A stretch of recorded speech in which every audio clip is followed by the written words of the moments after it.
Hey guys, real quick, wanted to encourage you with something that encouraged me today. So, had kind of an unexpected morning. You know, you kind of plan out your day in your head, or you think you know what it's gonna look like. Had a wrench thrown into that, right?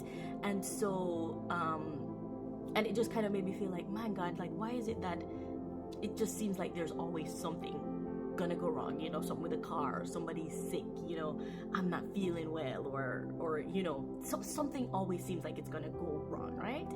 Sometimes it feels like that. And I was thinking, and then the words of Jesus came to me when he told his disciples, in this world you will have trouble, but take heart, be of good courage, for I have overcome the world. And I was like, wow, God, you didn't say in this world you may have trouble, or you probably will have trouble. You're like, in this world you will have trouble, you will have tribulation, you will have suffering, you will have grief, you will have some pretty painful stuff in this world, especially as a believer, because we are not walking in the way of the world, right?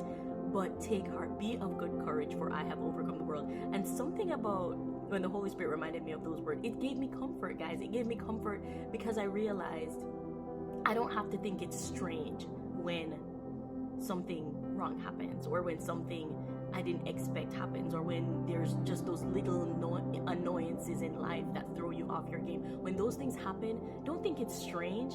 Don't think like, oh my goodness, you know, why me, XYZ, XYZ. No, this is to be expected. Think of it this way. Let's say you're driving down a rural road, right? And you see a sign that says, you know, you see like a deer. And so pretty much, you know, I'm in the country. At any given time, a deer could pop out. Obviously, when a deer comes out, you're startled. You're like, oh my goodness, I didn't expect it. But you knew that it could have been expected. It was in the framework of what could have really happened, right? So when you think of it, guys, we are living in a broken world. We are living after the fall. We are living in a sinful world that has not yet been perfectly redeemed, in the sense of, you know, in the new heaven and the new earth. So we are going to have trials, we're going to have suffering, we're going to have things that throw us off. And sometimes it's going to feel like, oh my gosh, God, why is all of this happening to me? And that's not a bad question to ask, but I don't want to stay there, right?